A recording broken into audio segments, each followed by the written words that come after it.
Yan, nagluto tayo ng ginataang langka. Siyempre, lagay natin yung ating malunggay.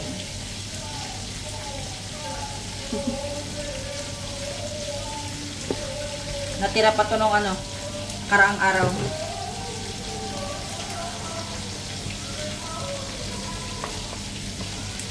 Ang ingay yung dalawa dyan.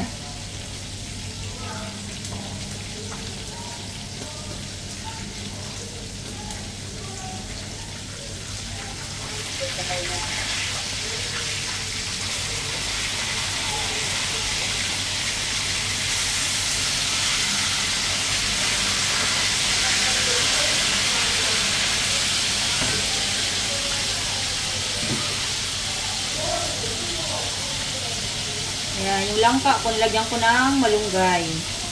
Kasi sayang.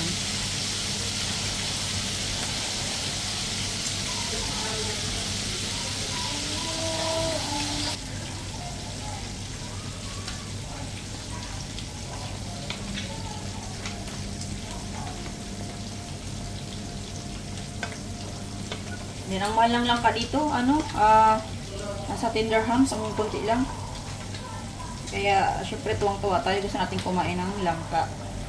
Kaya, luto tayo. Ang hinalo ko ay hipon and crabs. Kasi may natira pang kunti last time sa niluto ko. Syempre, nagprito din tayo ng ating pang-partner dyan. Masarap pang partner na piniritong baboy. Diba?